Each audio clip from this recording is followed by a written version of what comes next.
आज मुहर्रम आता है, हर साल का मसला यही है। मुहर्रम आता है, कुछ न कुछ मसाइल खड़े हो जाते हैं। भाई कोई मुहर्रम के जुलूसों की पाबंदी लेकर, कोई मातम के हवाले से बुरा भला कह रहा है, कोई खून बहाने के एतबार से बुरा भला कह रहा है। भाई मातम हम करते हैं, सीना किसी का दुखता है, खून हम बहाते हैं, जलता किसी और का है, रोड पर जुलूस हम लेकर चलते हैं, परेशानी किसी और को होती है। भाई क्या जरूरत है तुम्हें?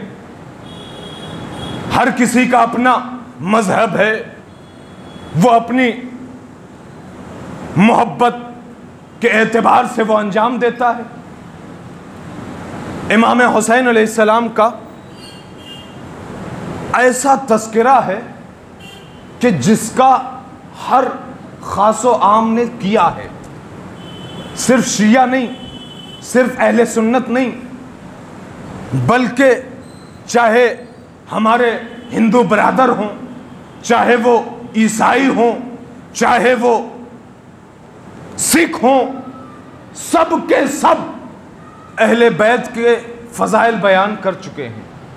और खुसूसन इमाम हुसैन का जिक्र ज़रूर किया है अक्सर अफराद ने।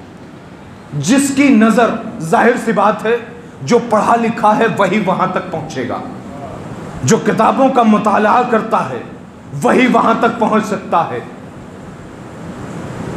इंदौर के महाराजा जो हिंदू मजहब से ताल्लुक रखते हैं, वो कहते हैं कि इमाम हुसैन की कुर्बानी ऐसी है, हर मजहब को याद करना चाहिए इमाम हुसैन को। हिंदू मजहब से ताल्लुक रखते हैं, महाराजा हैं, जाहिर सी बात, जब महाराजा हैं तो प्रजा भी होंगे, और प्रजा हैं तो उनकी मानते भी होंगे।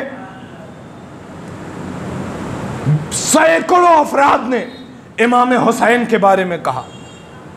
अल्लाह जाने वो कौन अफराद हैं कि जो मुहर्रम पर पाबंदियां लगाते हैं। उन्हें जाकर पहले अपने साबका पढ़े लिखे दानिश्वर लोगों की तहरीरें उठाकर पढ़ने की जरूरत है कि इमाम हुसैन के बारे में लोगों ने क्या क्या कहा है। वो महाराजा कहते हैं, वो भी एक बाकायदा फंक्शन में, महफिल में ऐलान कर रहे हैं कि हर मजहब और मिल्लत के अफराद को चाहिए कि इमाम हुसैन का तस्करा करे, इसलिए कि यही ऐसा तस्करा है जो कौम और मिल्लत को बांटता नहीं है बल्कि जमा करता है,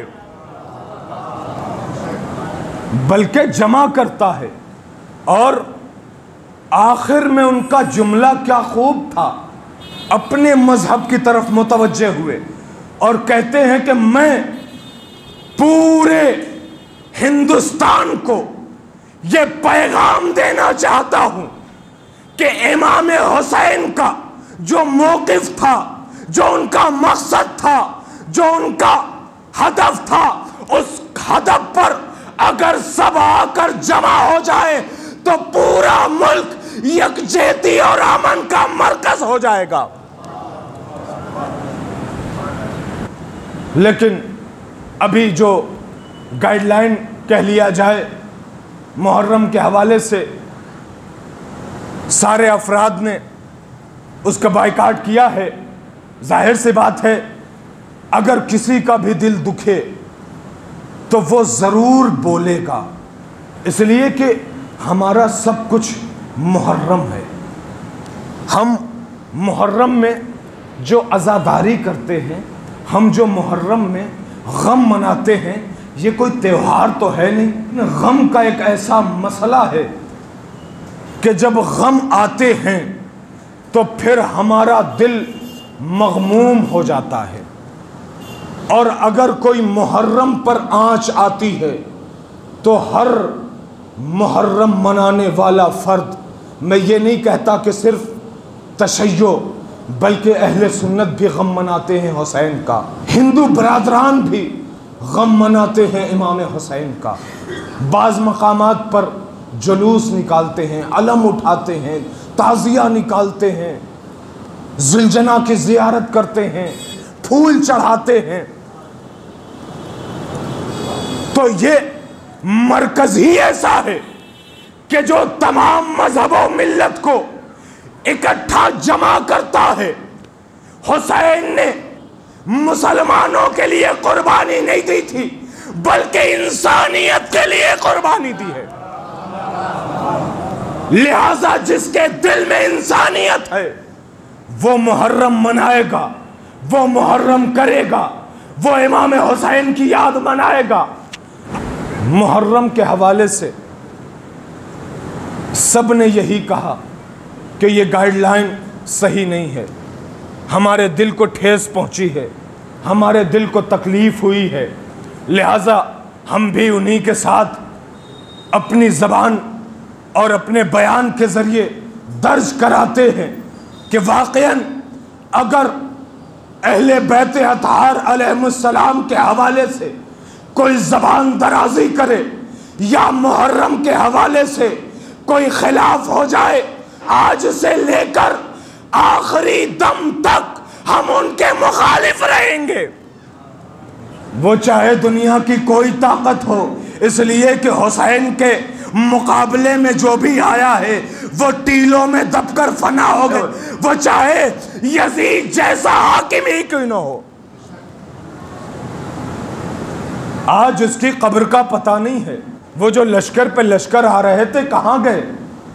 वो जो हुसैन के मुकाबले में आए थे वो कहाँ हैं? जो बड़े जीत के ढोल और ताशे बजा रहे थे वो कहाँ हैं? नाम लेने वाला कोई नहीं, खुद ज़मींबोस हो गए।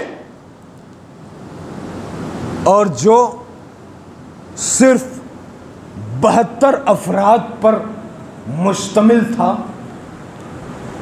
वो गला कटाने के बाद भी नोके नेज़ा पर कुरान की तिलावत कर रहा है। इससे भी दुनिया को पता चल जाना चाहिए कि ये जिंदगी के बरखिलाफ हो रहा है। गला कटने के बाद कोई बोलता नहीं है, लेकिन अगर बोला है तो हुसैन का सर बोला है। नोके नेज़ा पर हुसैन के सर ने आयतों की तिलावत करके ये पैगाम दिया है कि देखो हक बाकी रहता है।